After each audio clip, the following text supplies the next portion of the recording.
Prime Minister Shehbaz Sharif on Thursday celebrated Pakistan's recent appointments to key UN committees as a strong endorsement of the country's counter-terrorism efforts. Pakistan was named chair of the UN Security Council's Taliban Sanctions Committee and vice chair of the Counter-Terrorism Committee, in addition to co-chairing working groups on documentation and sanctions. Sharif called the appointments a matter of great pride and a reflection of global confidence in Pakistan's commitment to eradicating terrorism, which has cost the country over 90,000 lives and $150 billion. The Pakistani mission to the UN echoed this sentiment, calling the recognition a significant diplomatic development and an acknowledgement of Pakistan's constructive role at the United Nations. Pakistan began its 8th term as a non-permanent member of the Security Council this year and is set to preside over the body in July, providing an opportunity to influence global peace and security discourse, especially regarding conflict zones like Gaza, Kashmir, and Syria. The international spotlight on Pakistan comes amid rising tensions with India. Speaking to 𝐃𝐚𝐰𝐬, Defense Minister 𝐒𝐭𝐨𝐫𝐢𝐬 recently declared the Simla Agreement no longer applicable. Ceasefire line में वापस मुंतकिल हो जाएगी जो इसकी original status था,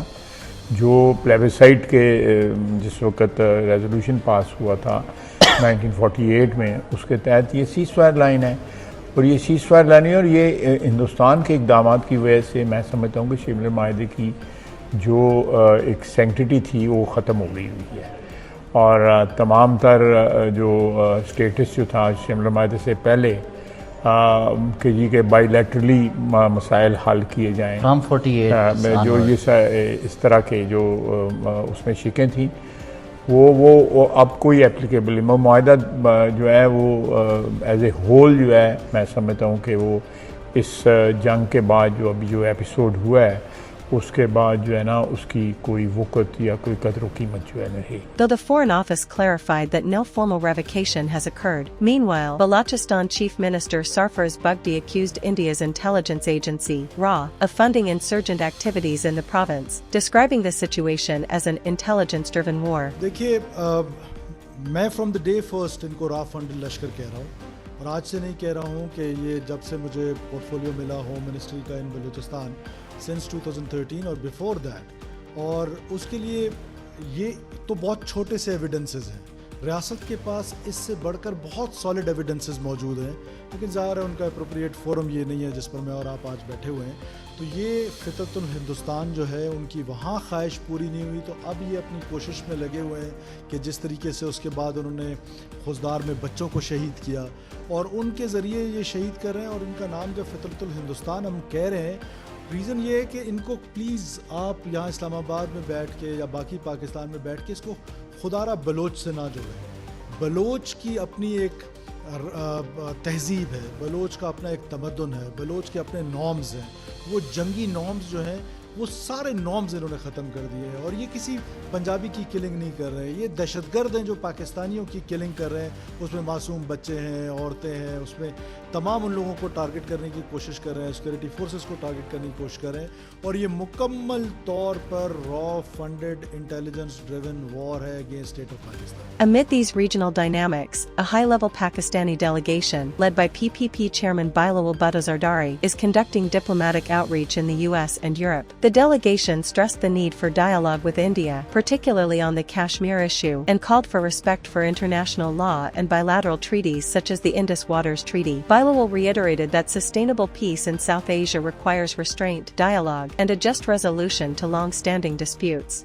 Permanent peace कायम नहीं कर सकेंगे तो इंशाल्लाह ताला ये भी हमारा कोशिश होगा कि जी बातचीत हो, लेकिन जब बातचीत हो दहशतगर्दी के साथ साथ हम कश्मीर पे भी बात करना चाहेंगे। और उसके अलावा जिस तरीके से भारत ने पानी को हथियार के तौर पे इस्तेमाल किया, जिस तरीके से भारत ने इंडस वाटर ट्रीटी को वायलेट किया है, जिस तरीके से भारत ने सिंधु पे हमला किया है, ये हमारे लिए एक रेड लाइन है। भारत को इनका ये अपना मौकिफ वापस लेना पड़ेगा, इंडस वाटर ट्रीटी को मानना पड़ेगा। और अगर इंडस वाटर ट्रीटी में भारत को कोई तब्दीली चाहिए तो आए, पाकिस्तान के साथ इंडस वाटर ट्रीटी के अपने तरीकेकार हैं और उस ट्रीटी के मुताबिक अगर हम तब्दीलियां मिलकर लेकर आना चाहते हैं हम लेकर आ सकते हैं। Notably, Prime Minister Sharif credited former U.S. President Donald Trump for brokering a recent ceasefire after a military flare-up between India and Pakistan. Describing Trump as a man for peace, Sharif said Pakistan responded with restraint despite suffering civilian losses. President Trump has shown beyond any ray of doubt and imagination that he is a man for peace. He is a man for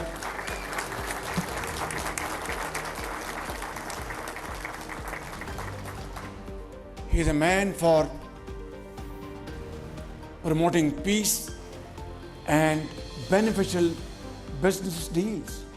As Islamabad navigates complex geopolitical challenges, its recent UN appointments reflect a broader effort to assert itself as a responsible actor in global security and a proponent of peace in South Asia. Russia has vowed to respond to recent Ukrainian drone strikes at a time and manner of its choosing, calling the attacks acts of state terrorism. Kremlin spokesperson Dmitry Peskov reiterated President Vladimir Putin's remarks, accusing Kiev of ordering the destruction of a passenger train and rail bridges in southern Russia, which resulted in 7 deaths. Moscow, however, has yet to present conclusive evidence of Kiev's direct involvement, and Ukraine has not claimed responsibility. Over the weekend, Ukrainian drones hit air bases in Siberia and the Arctic, damaging long-range bombers such as Tu-95s and Tu-22s, key to Russia's strategic arsenal. The U.S. estimates up to 20 aircraft were hit and around 10 destroyed, figures that differ from Moscow's account. Russian officials, including Deputy Foreign Minister Sergei Ryabkov, claimed the planes were merely damaged and could be restored, though sanctions may hinder repairs due to limited access to advanced components. Putin and U.S. President Donald Trump discussed the situation by phone, with Putin asserting the need for retaliation. While peace talks resumed in Turkey, intensifying cross-border strikes threatened to derail diplomatic progress. Peskov confirmed ongoing low-level contacts with Kiev but emphasized that any future escalation would depend on Russia's strategic calculus. The U.S.-backed Gaza Humanitarian Foundation, GHF, has resumed aid distribution in southern Gaza following a temporary shutdown prompted by a series of deadly shootings near its sites. Only 2 distribution centers reopened Thursday in Rafah, one of which is at a new location. The GHF, which began distributing aid last week, has faced criticism from humanitarian groups for its alleged lack of neutrality and militarized operations. Despite these concerns, it reports having delivered over 7 million meals using private U.S. security and logistics firms. The aid effort comes amid mounting civilian casualties and restricted humanitarian access following renewed Israeli military operations in the enclave. Meanwhile, tensions intensified at the United Nations, where the U.S. vetoed a Security Council resolution demanding an immediate and unconditional ceasefire in Gaza. The vote, supported by 14 out of 15 council members, was blocked by Washington, which cited the resolution's failure to condemn Hamas or call for its disarmament. U.S. officials maintain that Hamas' presence must be eliminated for lasting peace. Israel continues its offensive, rejecting ceasefire proposals without Hamas removal. The UN and multiple aid agencies have criticized Israel and the U.S.-endorsed GHF system for undermining neutral humanitarian efforts and exacerbating Gaza's humanitarian crisis. A new UN report reveals that acute malnutrition among Gaza's children has nearly tripled since a ceasefire broke down in March. With famine looming and health infrastructure collapsing under the weight of war and blockade, 5.8% of nearly 50,000 screened children under 5 were found acutely malnourished in late May, up from 4.7% earlier that month. Medical facilities have closed due to damage, supply shortages, or attacks, leaving many children without critical treatment. Reports of starvation-related deaths continue to rise, and even doctors, lacking basic supplies, have begun donating their own blood to save lives.